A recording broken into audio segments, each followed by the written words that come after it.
নমস্কার, আপনাদের সবাইকে স্বাগত। ভারত সরকার ইতিমধ্যে জম্মু কাশ্মীর থেকে 370 ধারা এবং 35A ধারা উঠিয়ে দিয়েছে। এই নিয়ে সুপ্রিম কোর্টে কেস হয়েছে। এবার ভারতের সুপ্রিম কোর্টের বেঞ্চ ও প্রধান বিচারপতি খুব বড় কথা বলেছেন। এই বিষয়ে ভারতীয় মেজর গৌরব আরিয়া কি বলেছেন শুনুন। 5 मेंबर बेंच भारत के सुप्रीम कोर्ट की headed by justice Chandrachud, chief justice of India, वो क्या बोलते हैं 35A के बारे में।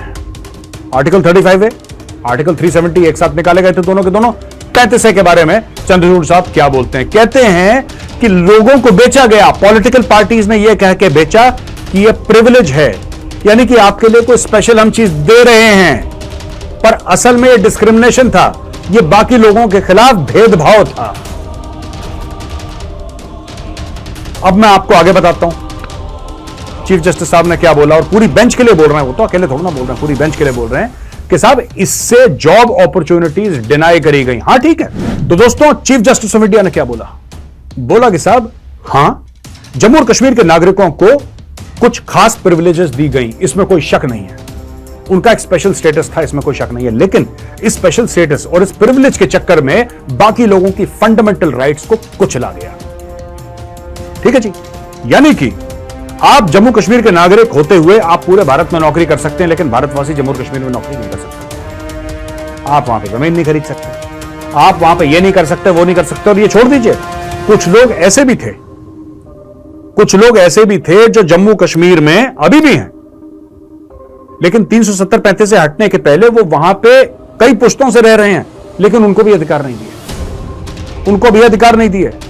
और अगर कोई जम्मू कश्मीर की लड़की किसी बाहर के स्टेट के लड़के से शादी करती है, आउटसाइड द स्टेट, तो उसके पास कोई प्रॉपर्टी का, ऐसे कई सारी ऐसी चीजें थी जिसके बारे में कहा है आज, मतलब बातें हुई हैं इनके मामले में। और मुझे लगता है कि बहुत बड़ा बयान है। देखिए 370-35 से कुछ भी नहीं है, ठीक है, ये सब फ्रॉड है, और हमारे कश्मीरी भाई बहनों को ये दो पॉलिटिकल पार्टीज ने झूठ बोला है।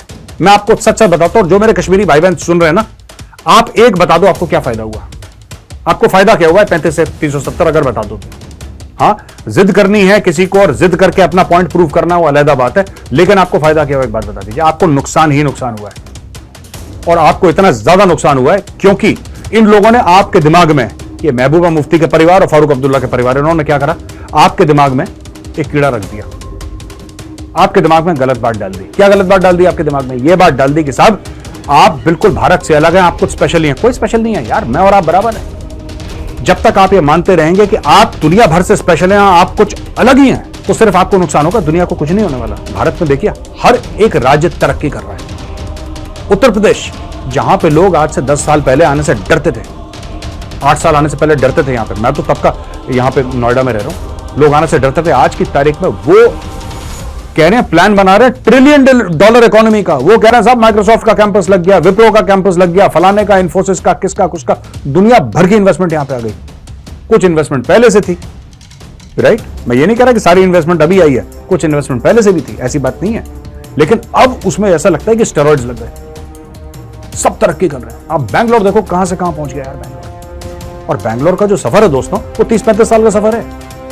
वो बैंगलोर का जो पूरा सफर है 30-35-40 साल का, उसके पहले सॉफ्टवेयर कहां था, ये इन्फोसिस आए, विप्रो, ये सब, ये कहां से आए? तो हमें ये देखना है कि ये पूरा जब भारत तरक्की कर रहा है, पूरा जब भारत आगे बढ़ने की कोशिश कर रहा है और आगे बढ़ भी रहा है, भारत 5th लार्जेस्ट इकोनॉमी है, तो जम्मू कश्मीर को इन लोगों ने जानबूझ के झूठ बोल बोल के पीछे रखा। आज की तारीख में सऊदी के बड़े बड़े ग्रुप है, हमारे ग्रुप कोई छोटी सी चीज है, बड़े बड़े ग्रुप हैं, बड़े बड़े इन्वेस्टमेंट जिसको कहते हैं ऑर्गेनाइजेशन इन्वेस्ट कर रही है जम्मू कश्मीर। कह रहे हैं साहब इसको जन्नत कहते थे, इसको असल में बना देंगे, सिर्फ नेचुरल ब्यूटी नहीं, इकोनॉमिक्स। जम्मू कश्मीर में पिछले साल 1.8 करोड़ टूरिस्ट आए, 1.8 करोड़, यानी कि 18 मिलियन टूरिस्ट। वो इतना सा है जम्मू कश्मीर। कश्मीर घाटी इतनी सी है, इतनी सी 70-80 किलोमीटर लंबी, ये है पूरी कश्मीर घाटी।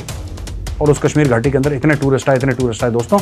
फ्लाइट जब आपकी लैंड करती है ना श्रीनगर एयरपोर्ट पे, बडगाम पे, जब लैंड करती है आपकी फ्लाइट, तो लैंड तो आराम से कर जाती है। जब आप वापस जाते हो ना, वापस एयरपोर्ट जाने के लिए 3-3 किलोमीटर के जाम होते हैं वहां पे।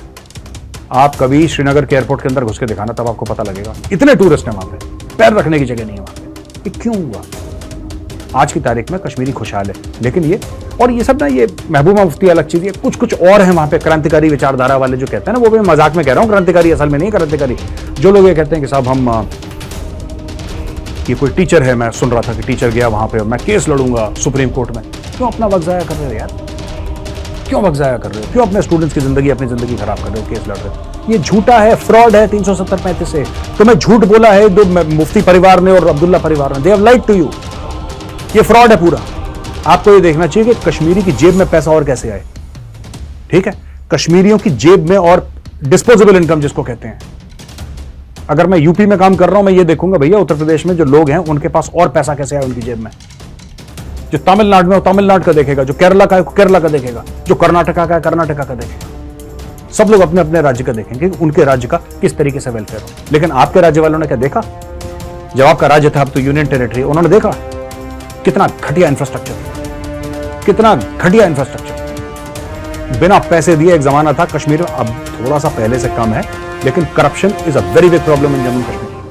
अभी थोड़ा सा कम हुई है। एक जमाने में तो ऐसा था कि साहब फाइल में जब तक पैसा डाल के ना डालो काम आगे नहीं बढ़ता था। बोलियां लगी हैं थाने की, यहां पे एक जमाने की बात कर रहा हूं, आज की बात नहीं कर रहा। बोलियां लगती थी थाने की, आई नो पर्सनली, मैं तो जानता हूं। अब काफी हद तक मामला ठीक, अभी और लंबा रास्ता है कश्मीर का दोस्तों, अभी भी काफी लंबा रास्ता है। सारी प्रॉब्लम सॉल्व नहीं हुई है। कोई आपको ये गलत बताए कि अब सब टिंच हो गया ना, नो नॉट एट ऑल। लेकिन काफी हद तक मामला ठीक हो गया कश्मीर, काफी हद तक। G20 की मीटिंग करवा दिया तो और क्या चाहिए। दोस्तों अगली खबर यह है कि चीन ने पहले तो कुछ समय पहले अरुणाचल प्रदेश में 11 जगहों के उसने नाम चेंज करे थे। आप चीनी मीनी चाव चाव नाम रख दिए थे। पहले इंडियन नाम थे, उन्होंने अपने चाइनीज नाम रख दिए। चलो कोई बात नहीं, नामकरण कर दिया इन्होंने। भाइयों ने अब क्या करा है कि एक नया नक्शा निकाला है चाइना ने, और उस नक्शे में क्या कहते हैं ये लोग?